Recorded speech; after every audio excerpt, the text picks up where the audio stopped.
Hello and the warmest of welcomes to this a brand new episode of Rambling Reviews. I'm your humble host Miles Mason, and in today's show we're going to be talking about a new album for a change. In fact, a brand new album from the remarkable Nils Frahm called All Melody. Now, normally I would hold up the record in these reviews, but as of this recording it's sold out on Amazon UK as well as my local record store. So, hats off to a successful album launch, and that aside, I've been absolutely immersed in the sound of this album since it was released. So today I've been so excited to go over the motivation, inspiration and the composition of this phenomenal album. So, without further ado, let's get straight into the review.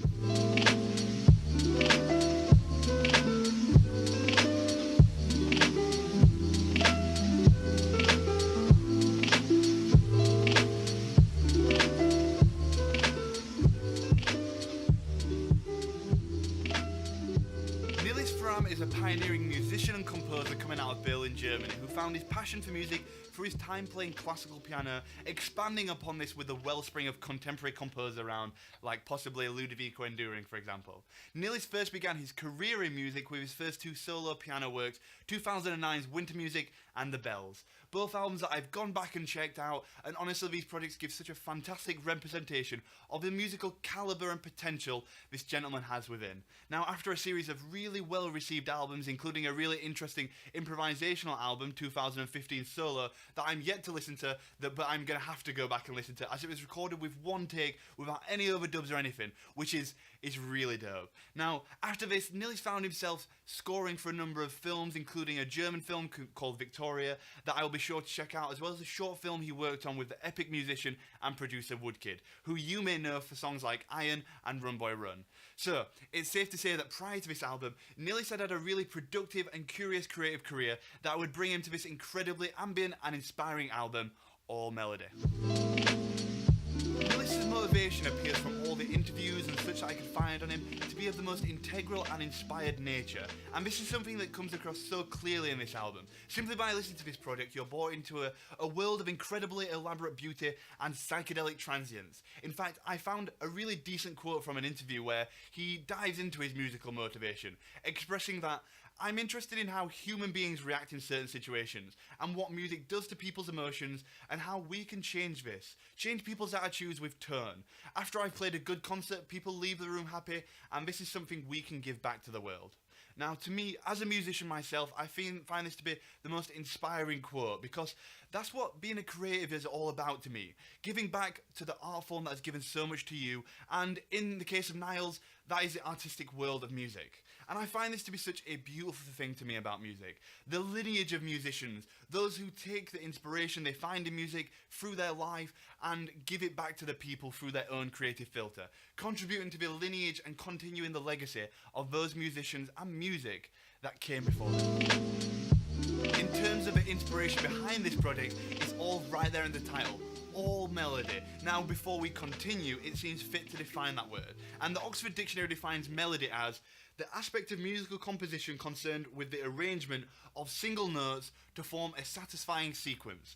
And I wanted to share that documentary, as this definition I feel perfectly describes the inspiration behind this album, as firstly the composition and arrangement of this project is so incredibly satisfying, as all the tracks are linked together, conjuring up the most sublime atmosphere from start to finish, and taking the listener on a transcendental meditation into the heart of mother music. And I personally felt super blessed to have this listening experience, as this album is so serene and creates such an illicit emotional response as it guides you through this incredibly melodic album. Another aspect of inspiration that seems to be of particular importance to Nils, particularly during the production of this album, is sound and tone. And I know this might seem to go without saying, but I watched a really interesting studio tour of Nils' awe-inspiring creative space, and in that interview, he referenced how specific sounds and spaces inspired this project. For example, the odd little piano he used on this project and the character and tone of it, as well as an old Waltwell he used to capture certain reverbs. In fact, let me play a little bit of that video for you guys, but I will leave the full video down in the description for you guys to check out in your own time.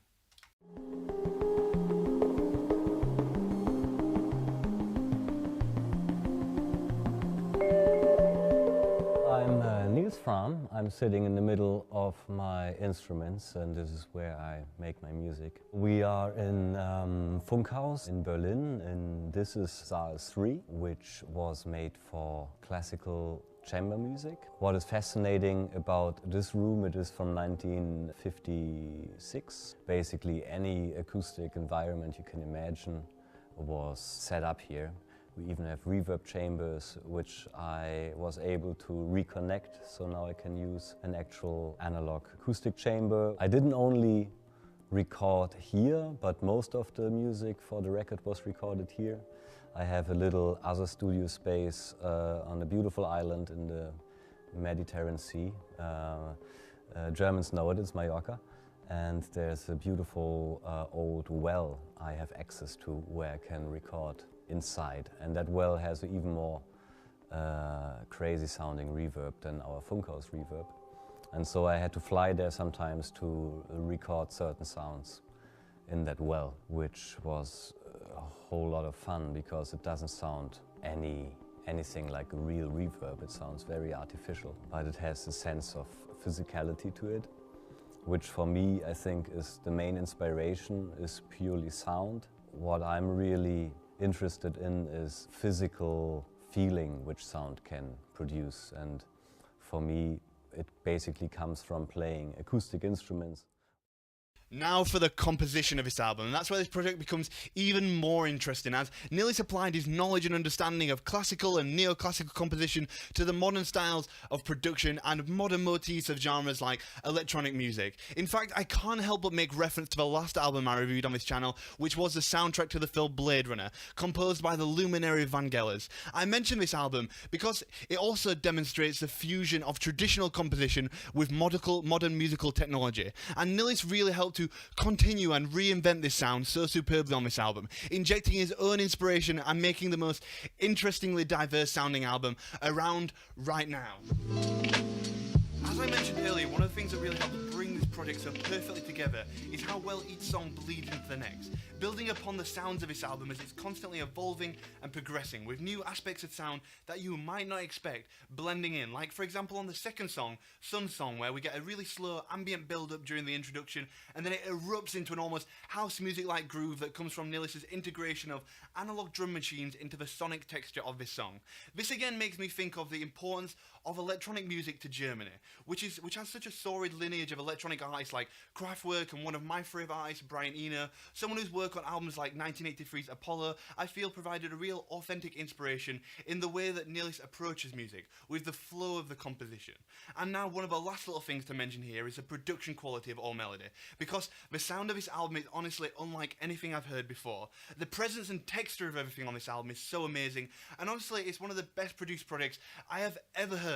So hats off to anyone who had a hand in the production of this remarkable album. Alright, so for my final thoughts on this incredible album, honestly I would be a fool to give them now. This album is still fresh to the world, and with so much more for me to explore, so I will simply say that without a doubt this is my favourite album of the year so far. And I do know that 2018 is still a baby, but I feel this album has so much to explore and so much to love about it that it will continue to be one of the most interesting projects of the year. And I believe it'll be an album that a lot of people will just fall in love with. And to leave you guys with some of my favourite personal highlights, though I do feel this album is meant to be experienced as one complete piece, I really adore the song Kaleidoscope that's found towards the end of the album, as this song has an incredible transcendental feel to it, thanks to the fusion of what sounds like modular synthesizer but could just be an arpeggiated synth, with the pipe flutes that pan from left to right stereo, really exciting the ears and making for, like I said, just a really transcendental effect. I also really like the title track, All Melody, that has the most fantastically live energy to it, and last but not by no means least would be the song I mentioned earlier, Sun Song. But I would love to hear now what you have to say about this album. What are your personal highlights, and what did this project say to you? Because I want this channel to be all about conversation of music. So do let me know your thoughts down in the comment section below, and join in on the conversation. So thank you guys once again for tuning into this week's episode of Random Reviews. I do hope you guys have enjoyed this video, as it was a real thrill for me to talk about this album. I haven't done a new album on this channel in some time, but I was just so excited about this project that I simply had to share my thoughts on it. So if you guys haven't listened to this album, I do hope you'll go out and get yourself a copy, as you won't be disappointed. And for anyone who is interested, I've put together a little further listening Spotify playlist for this week's episode, basically just a collection of some of Nils' other works, as well as some other pieces of music that I think think fit really nicely into the conversation of this album. That's the link down in the description below for anyone who is interested. And if you did enjoy this week's video, then do be sure to subscribe to the channel and check out my Instagram account. I have a ton of music related content coming on both platforms with loads more to come. So thank you guys once again, and I'll see you in next week's episode of Rambling Reviews.